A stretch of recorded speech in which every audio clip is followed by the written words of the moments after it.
Jimmy Butler, Joakim Noah both edging out Derrick Rose. Wow. As we approach the quarter mark in the NFL season, power rankings for Week 4 are hot off the press, and here is your top 10. Take a look, marinate on those. Leading the pack, the Patriots, no surprise there, followed by the Cardinals, Packers, Broncos, and Bengals in the top 5, and then you see the rest of the 10. Skip, what's your biggest issue with this entire list of all 32 teams? Molly, Stephen A. Smith, my biggest issues are two. Okay. Number one, the Baltimore Ravens, now 0-3, are being dramatically underrated, having fallen all the way down to 22 in the power rank. 22. And I also think the Minnesota Vikings are being dramatically overrated as they have risen all the way at 2-1 up to number 13 in the power index. Now, let me make my case for Baltimore first. Obviously, they're about to play tomorrow night against your Steelers in Pittsburgh, featuring Michael Vick. If Baltimore wins this game, and I'm ready to go on record, I think Baltimore will win this game. Baltimore, by the way, is favored by 2.5 in this game. Just take that to your bank real quick. They're favored by 2.5. Okay. I think they will win this game. I think they will get on a roll against a schedule that I find pretty easy. And I know most NFL schedules aren't, it's hard to call it easy, but by NFL standards, this is an easy schedule because they got the Jaguars, they got the Browns obviously twice, they got the Rams at home, San Diego at home, they get to go to San Francisco, and that I put get to, you know, and the emphasis on get to go to San Francisco, and they do have Kansas City at home, and that's on top of all their other division games, obviously. But Joe Flacco has been pretty extraordinary in his games at Pittsburgh. He's won 4 times against your Steelers in Pittsburgh out of 10 tries. He's won a playoff game at Pittsburgh last year. So I think Joe Flacco is going to feel real good about himself going to Pittsburgh. Now, if you want to fire back at me and say at 0-3, they've just learned how to lose games, like they're just going to play close enough to be in the game and then lose it, you can feel free. You can tell me that without Mr. Suggs, my friend Terrell Suggs, that they've lost too much leadership as well as ability. He's an aging player, obviously, at 33, but he still brought a lot of pop to that defense and obviously to that locker room. If you want to make that case, I'm fine with it. I think this roster is much better than it's played so far. And by the way, all 3 games it played went to the wire. They could have won all 3 times. They probably should have won at Denver. Flacco threw a great pass to Crockett Gilmore in the end zone, hit him right in the hands, and 2 Broncos came across and made a hellacious play to save the day and save the game in that one. Then they had to stay out west. They went to the Raiders. We're going to talk about the Raiders a little. I also think the Raiders are being underrated, but I'm going to save that for a little bit. But remember, that game was 37-33 because Derek Carr hit Seth Roberts with 30 seconds left for a touchdown from 12 yards out. That won the game 37-33, so they probably should have won that game. And then we know what happened against the Bengals, and we're both saying, hey, the Bengals are better than we thought. But that game, the Ravens led that until 2:16 were left in that game at home. They had a chance to close that deal until Andy Dalton finally hit A.J. Green from 7 yards for a touchdown to win the game. So they could have, maybe should have won all 3 games.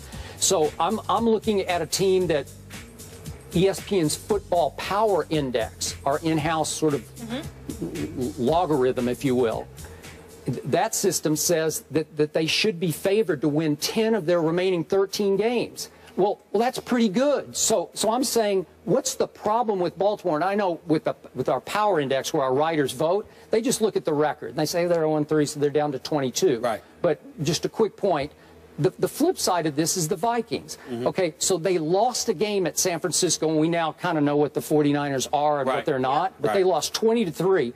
Then they beat Detroit 26-16. We're kind of seeing what Detroit is and mostly what it is not. Can't run the ball. Right. And then San Diego, we're starting to see what they are and what they definitely are not. And they beat them 31-14. That's overrated. They're not going to be that good. They're not going to make the playoffs.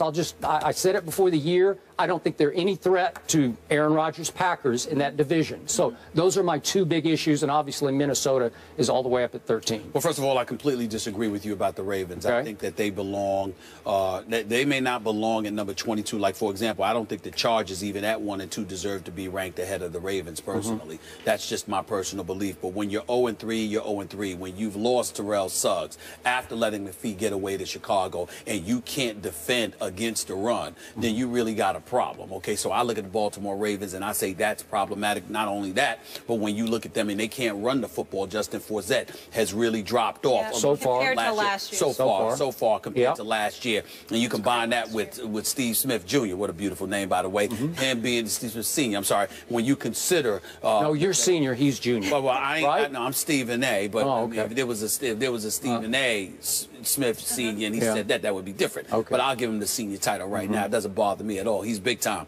But he's the only weapon that they really have at the wide receiver spot right now. I think that's problematic. So even though I would say that they shouldn't be at 22, it's only because I see a team like the Chargers, who to me is relatively unimpressive, and I would say to you I have a problem with that. Here's my other thing. When I look at the Colts at number 14, I got a problem with that. I think the Giants at number 15, okay, and I'm looking at the Raiders at number 20. I think they both should be put ahead of the Colts right now, because the Colts, even in their lone victory this year, was incredibly unimpressive. Andrew Luck turning the football over, them giving up the points they gave up, them seeing to be in flux right now. I think the way that they've struggled, again, ignoring the record and just looking at what we're seeing on the field. We look at the Giants, they could have beat the Dallas Cowboys on Monday night. They could have beat the Atlanta Falcons that second game of the season, and then they ultimately won against the Redskins. So I think that the Giants should definitely be up there, and I'm going to give the Raiders some props. After getting outscored 33-0 before scoring like 13 or 14 points in the opener, okay, they show up the next two games,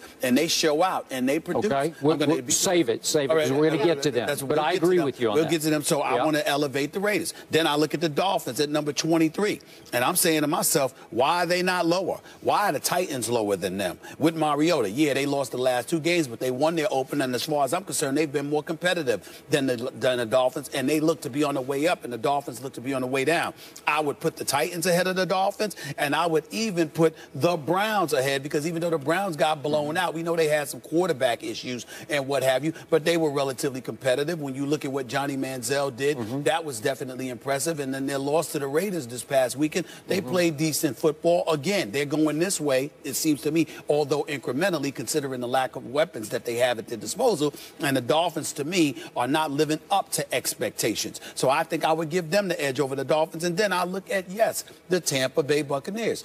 Yes, they are 1-2. But other than that stinker in game one for a rookie quarterback in Jameis Winston, over the last two games, they beat the New Orleans Saints, and they were competitive last week. And I just look at them from the perspective that you've got a rookie quarterback who's learning to play the game, didn't make nearly as many mistakes over the last two games compared to what he made in the first game. And then you look at the Vincent Jackson, the Mike Evans of the world, Doug Martins of the world. You know that Lovie Smith can coach that defense once again. Even though they have a 1-2 record, I see them going this way. I see the Dolphins going that way. And my last point is the Steelers. Because when I look at the top of these rankings right here, I'm looking at the Steelers, and although I can respect the Seahawks, and they are my Super Bowl pick, as of yet, I don't believe they deserve to be ranked ahead of the Pittsburgh Steelers. I don't like that at all. I think the Steelers need to be ahead of the Seahawks. That's where I'm at. All right. Now, back to my original point. Sure. I'm going to hold your feet to the fire. Please. Are you telling me the Ravens are done? They're not going to make the playoffs?